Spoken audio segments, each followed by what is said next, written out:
Okay, so an odd choice of film here. It's Halloween 2. Yeah, the sequel to the 1978 John Carpenter film. As you know, it just went on and on. They created many sequels over the 80s and into the 90s. Same with a lot of series back then. But Halloween 2, the first sequel, is in my opinion better than the original. I know there's very few films where the sequel is better, but this one is definitely, in my estimation, a huge improvement.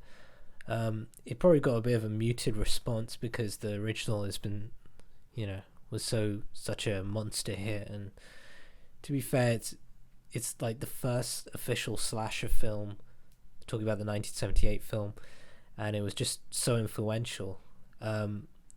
Though the ironic thing is, I'm not a huge fan of the original because while it's got like a good concept, I think Jamie Lee Curtis and Donald Pleasance, who are in that film and this one, did a good job. I think overall, it was too short and it was a little bit funny in places. I just found there to be a lot of unintentional humor in it because I didn't find, like stuff like Michael Myers popping out from behind a row of hedges to be very scary. It just looked really funny actually when I first saw it. It's sort of like The Exorcist as well. There's some bits in that just look like they were designed for humor. They're so ridiculous. And also I feel like going into The Exorcist as well as the first Halloween is I'd heard so much about it years before and knew specific moments were going to come up, like in Exorcist when the head spins round or it throws up. And I'd seen the parodies before I actually saw the original, so when I saw it there was like no surprise. It's sort of like seeing Psycho. I knew there was a shower scene coming up because I knew it, but when I saw Psycho there was all this character in the first third of the movie that I wasn't expecting, and so when it did happen it took me off guard. So there's a thing for not expecting something. And what I definitely didn't expect was the sequel to be better, but it was just on TV one night a few years ago, and just the first pre-title sequence gripped me with the fact that they thought they had shot and killed Michael Myers at the end of the 1978 film. The 1981 film, the sequel, picks up right afterwards, and you discover he didn't die from those bullet wounds. He's just disappeared into the neighborhood, and so immediately it sets you off on like another sort of round of peril. And pretty much that's where the reason I like Halloween 2 starts from, because it goes into the title sequence and it's got that iconic score. It's like a slightly different, more percussive score this time around, and I actually prefer that as well to the original. And I can't talk about score without bringing up Mr. Sandman, give me something. Yeah, that 1950s novelty tune is in this film, and I'm pretty sure it's been used in about 100 horror films since then, but this could be one of the first horror films that did that novelty sort of cliche of using a old 40s or 50s, sort of old school tune that has like a creepy sort of chirpiness to it, an upbeat nature, and then use it as a, dramatic foil. It's used in a very ironic sense, usually when the killer is around. And I think that's what sort of makes this film a little bit influential in its own right. It could have been one of the first major films to do that, because that has become like a tired trope in the horror field, to use like sort of happy upbeat tunes that are very bizarre in the modern world context, and pretty bizarre when you use it when there's a killer, like Jeepers Creepers. And this film was probably the first time it was used, because I feel like Mr. Sandman has definitely been used in a lot of films since then, but this one it works particularly towards the end. But I won't go into too much detail about that. I like the idea of a sequel sort of revisiting the first film in some way. This film starts off right after the bloodbath that ended the first film, and you see some of the fallout because the first film ends quite abruptly. There's no denouement.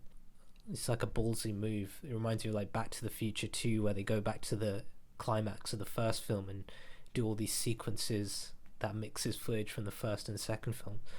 I sort of like that idea of the sequel revisiting the original and messing around with it more.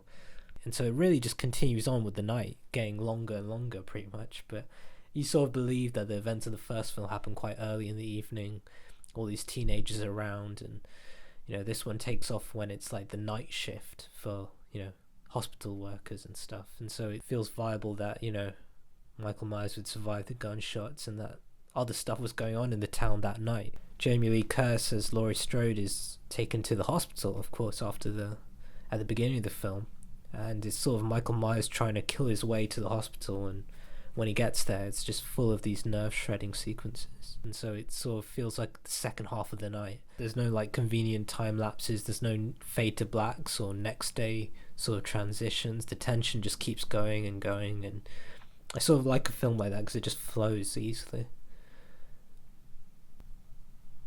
I think it's a meatier sequel.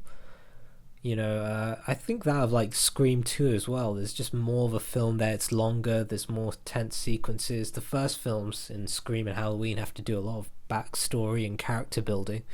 The second films don't have to worry so much about that. But I also think they're just superior films. They're just, I don't know, I just feel they're more complete, they're more polished. There's just awkward elements to the first Scream film and the first Halloween film. There's long periods where not much happens and you're sort of not sure the point. Whereas the sequels are start to finish just, not just violence, but also start to finish just entertaining. Whereas there's a lot of build-up that doesn't really go anywhere in the first films of a lot of horror series.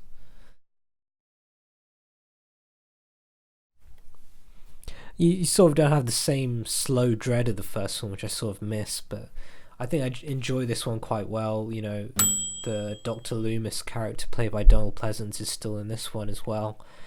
In some ways it sort of retreads the original because he's the one chasing the killer, but it's a little bit more tense, it's a little bit more of a time factor to it, and they're really, he has a close call obviously with Myers at the end of the first film, and he's sort of determined to get to him. He's still a little bit too blustery for my liking, so the acting's a little hammy, which it was in the first film as well, but you sort of get past that with a lot of things. That's sort of nitpicking, but there's a key twist at the end, a bit of background on Myers, and it sort of deepens the mythology, and it's something they come back to later on in the series, and it's a good twist. It's not up there with Empire Strikes Back, but it's keeps it more interesting again and gives us some answers that didn't really get answered in the first film.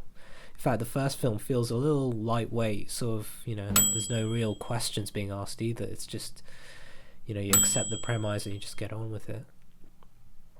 Aside from Jamie Lee Curtis, Donald Pleasence, there's a guy, Lance Guest, who plays like an ambulance responder, and he's sort of potential love interest with Laurie, and he's sort of trying to protect her because he knows the killer could possibly be out there, and they're in this hospital, which is where a lot of the film takes place. Again, it's these long sequences where one by one people are getting picked off, and the tension's held really well. There's an array of characters that you're interested in and care about. These hospital workers, there's a great scene in a hot tub that is probably the one that stands out the most in terms of kill sequences.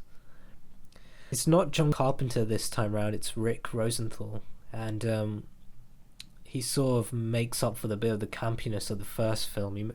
He sort of does a lot of TV episodes in his later career. He did indies and then moved into a lot of TV series, and I think that sort of shows that he does it with a lot of restraint, but there's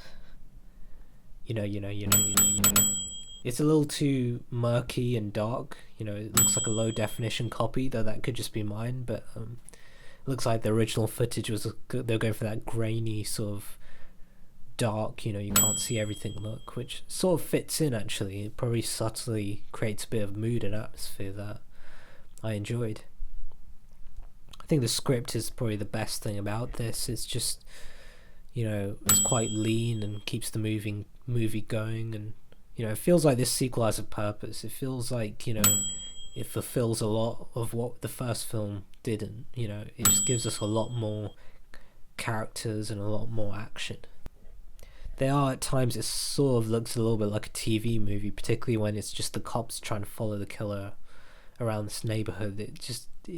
Something about it's got like an anamorphic feel to it, the framing and everything. It just could very easily have been a made-for-TV type of film, but it's got that score, which is the biggest cinematic thing about the whole Halloween series. It's got this real tight percussive drum machine going in the second film score, and obviously the first film with its eerie kind of synth kind of moments are all here as well. Reminds me of like Kraftwerk or Tangerine Dream, that sort of late 70s early 80s sort of new wave prog type of thing. it's so cinematic, it just really lifts the mood. No, it doesn't lift the mood, it makes the mood. Lifting the mood is the opposite. That's sort of making it lightweight again.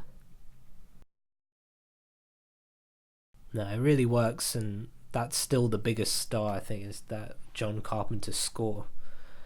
Because I think John Carpenter's made better films. This is probably Rick Rosenthal's best film, though. I haven't seen any of his other ones, but this is going to be, the tension and the suspense built in it, and the genuine fear that it creates, I think is actually better than the original.